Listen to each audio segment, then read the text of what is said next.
After installing the game, it will install a thing called Wargaming Center, which is the way that you basically access all the wargaming titles in game. So again, at this point, you'll need to put in the email address that you used to create the account. So we'll put our email address in, and then the password that you used to create and register your account. So again, this shouldn't be your email password, it should be the password you're using to access the game. Now it has a button here to say remember me. That means that the next time that you log into the game, you won't have to go through this process. Eventually it will ask you to just reconfirm your credentials, but for the most of the time you can basically go straight to the game. So we'll log in to the game. All right, the next point is it will give you your choice that you've installed the game with, and we'll go and click on play,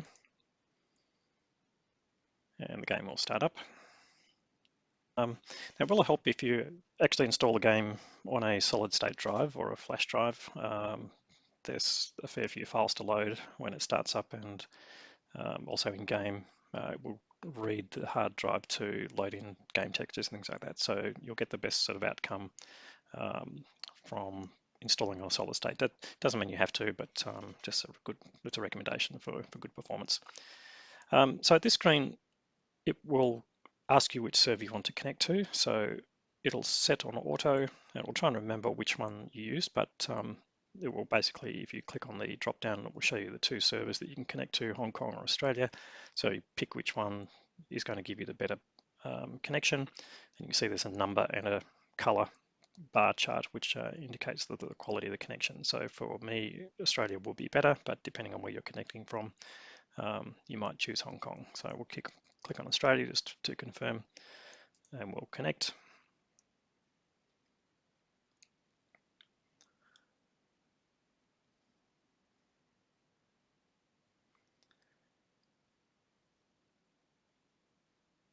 And it's basically downloading some content from the central server. And the first thing it will ask you to do, again, is just to confirm that you've read the end user license agreement, and that by clicking accept, you've acknowledged that you've read and understood and agree to be bound by the conditions of the agreement. So again, I suggest you read that before you do this, so that you understand what you're getting into. There's nothing really dramatic about it, but it's just to make sure that you're aware of what your obligations are.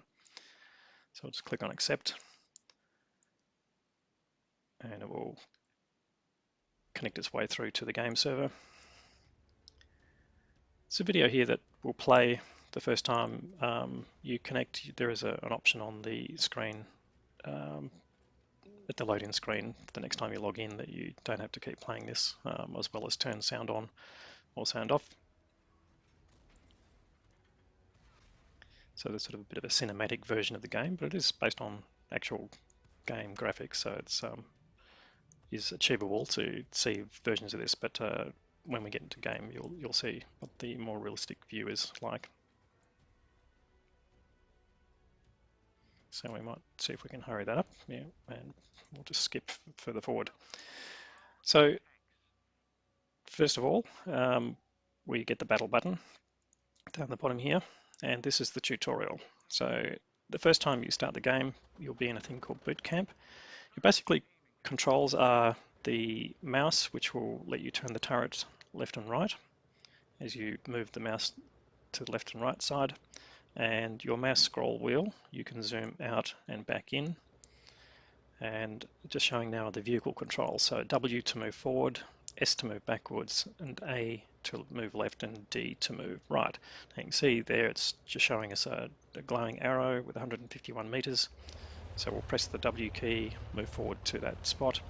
Some things that you drive through are destructible, so we'll go through these walls and they'll break down, and some of these buildings will be destructible, but just a warning that some buildings aren't destructible. So we'll get to this point and see what happens from here. And here we go. So you can enemy tank. Now you can tell the enemy tanks because they have red outlines, and what we'll do is we'll shoot them by clicking on the mouse button. You can see our reticle has a red circle to start with, and then when it goes green it means that the gun is loaded. So it's loading now, and we'll just finish off that tank there. We can use a tank as cover, so to protect ourselves from that T-28 we'll cover there, and we'll try and pick off this light tank that's there. We'll try not to shoot our own tank, so the T-28's moved up, so we'll just back away using a S key, and while that T-28 is focused on the other tanks with his turret facing the other direction, we can put shots in. So we see, we'll just finish off this M5 Stuart.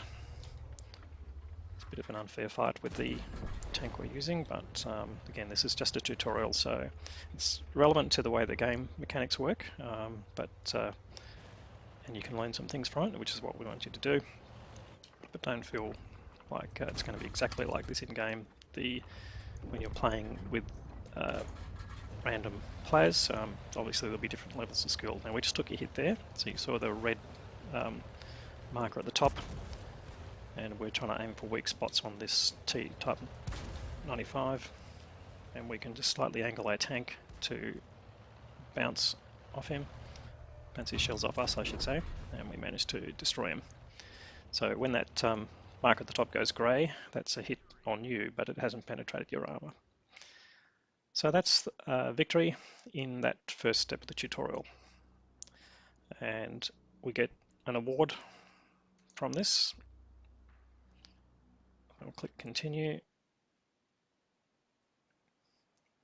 and we've been gifted a tank, which is an M2 light, and sorry, we haven't been gifted a tank yet. This is telling us that we've got the USA choice selected, which is the M2 light. Click on Germany down here, and you can see it's a Panzerkampfwagen 2, which is a light tank. These are all light tanks. Or if we click on USSR, it'll be a BT2, and we might just go ahead and choose the USA one. Click on select, and if we want to, this is what's called a garage view at the moment. So when we get back into the full game, you'll see this is replicated, and you can just use your mouse button, hold it down, and move your mouse left to right, and you'll move around the vehicle, and you can see other aspects of the garage as well. So now we've got a glowing button up the top here, which is the battle button, and you'll see this in your garage normally when you want to go and actually move into battle. This is after you've selected your tank, you'll click on that.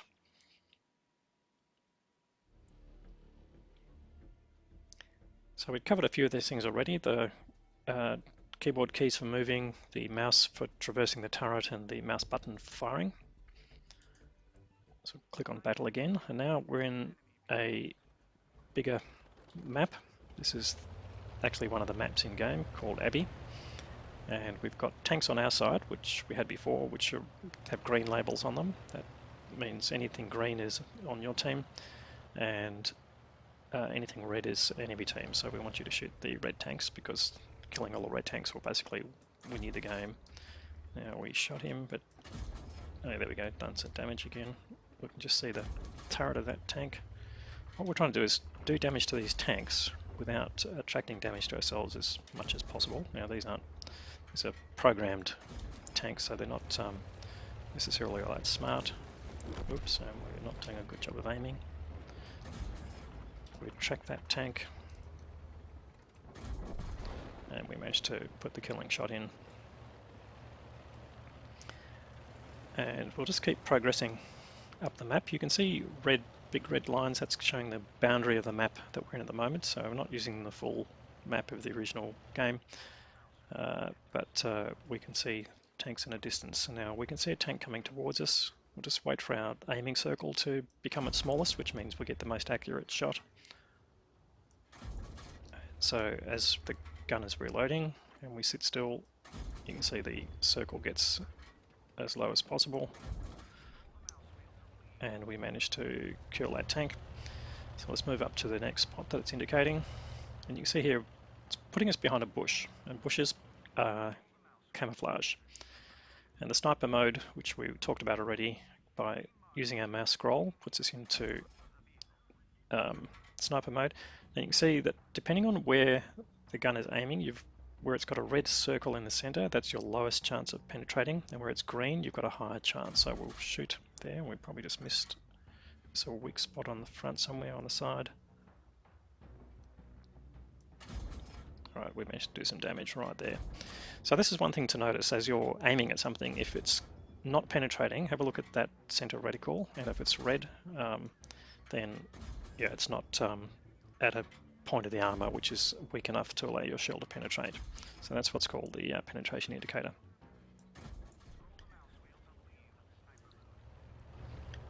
So let's move up to the next spot. So basically the tutorial is teaching you different aspects of the game, so I just suggest you do go through the tutorial. And what I've got here, okay, here comes a tank now, he's come out sideways to us.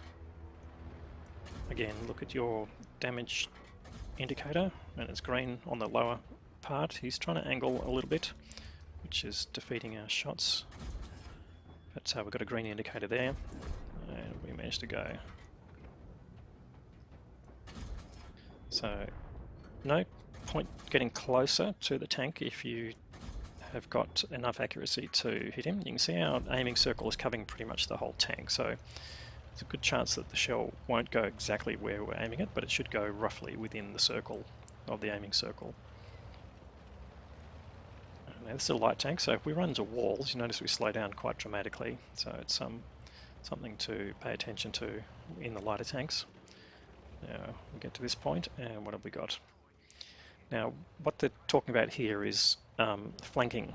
Now flanking means coming up on the sides or the rear of an enemy. Now they've highlighted in red what this tank is basically showing it's looking at. So we're just going to try and come around, get the side of it. If we get in front of its gun, we could be in trouble, so we're just going to try and circle around. Not all that fast, and he's managed to turn faster than we can drive, which is not great, but we'll take the damage there. And yeah, this is not good. We're in his sight, so let's try and get a bit closer that he can't turn. Now to turn tighter, sometimes you just need to let go of the forward key. Alright, we're not doing too well here. We are well within his grasp. We need some teammates to try and help us. We'll get behind some cover. So what I'm going to do is just drive up here and get behind this house, and maybe he'll get distracted and turn another way. So no point engaging him if we can't really do a lot to him. So we can use this house as cover and just see which way he's pointing and pop out and try and put some shots in it. No, that's not good. We're losing a lot of health here. It looks like we've lost all our team, and he's looking for us. So we might just try and wait till he's turned around, which we can just see him doing by zooming out, and we'll just put a shot in his side, which is not penetrating. Oh, there we go, managed to get a shot in. So what we're doing here basically is just trying to take our opportunities, not be directly in front of his gun and bang away, wait for him to get distracted and turn around, and yeah, show us his side, which he's doing conveniently for us. No, didn't manage to penetrate that one, so just aim a bit better next time. So again, sometimes in this game you do need patience. So we've zoomed out enough that we can basically watch his actions at the same time over the building. And we managed to set him on fire, which is good. And looks like we can just keep banging shots into him now. So luckily we've got past that dangerous corner. We've got another tank coming across now, and he's just on the other side of this rock. So we don't have a lot of health, so we're just going to try and keep this rock between us and the other tank if he's not paying attention. We can just look at which direction his turret is facing basically. You can see now it's pointing towards us, so we don't want to go around that side. He's got a very sloped front, and I don't think we're going to have much chance of penetrating the front of the tank unless this is not a very maneuverable tank, I've got to say.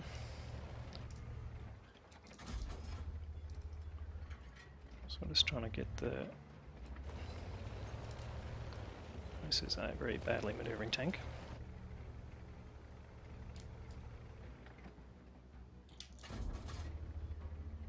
Just trying to stay out of the way of his gun. He's got still a lot more hit points than we do.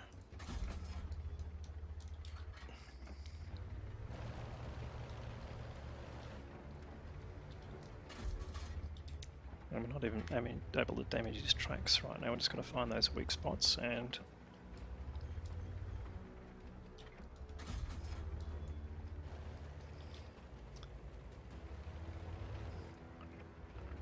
lost a bit too much health to that.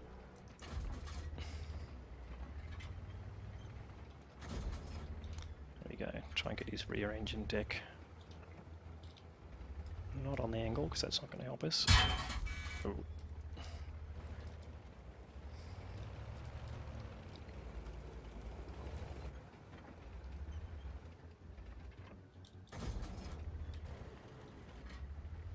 It's the lower part of his engine deck.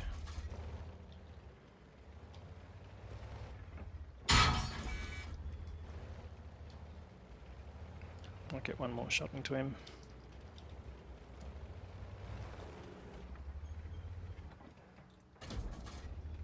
Oh, one last one.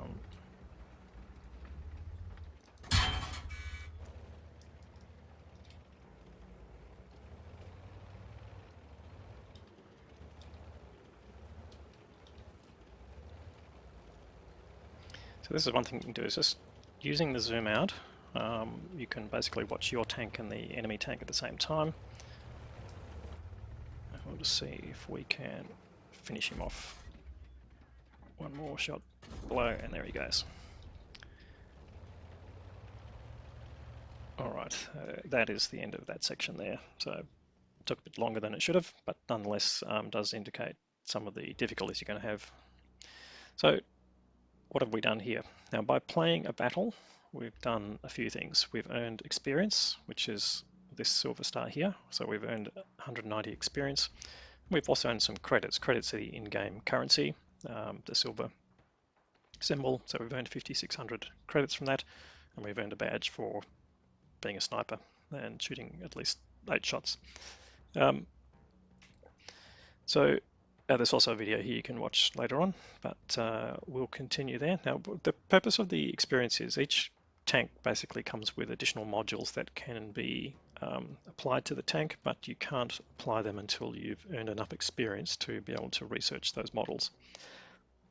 And to apply them to your tank, you'll also need to purchase them. So that's what the credits are for. And once you've acquired all of the optional modules for a tank and you've earned enough credits, you can then buy the next tank in the tier above. So that will become important to you later on.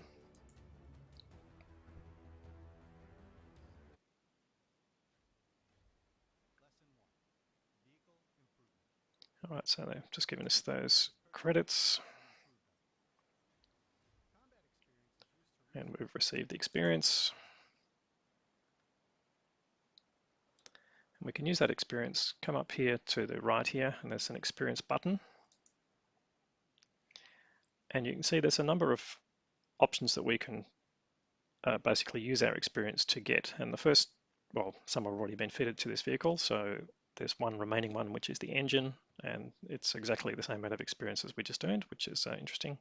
So we'll click on that and say, yes, we want to research that module. And then, oh, look, it costs the same amount of credits as we've just earned. So let's purchase that.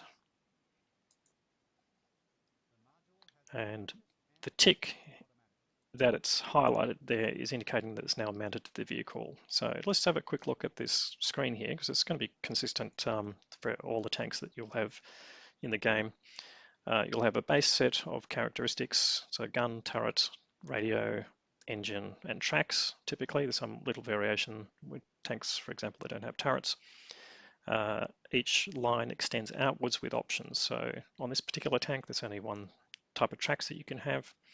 However, there are 2 engine types you can have. The one you start with and the next one's up, and they typically give you increased performance in some way. So in case of an engine, you get more power.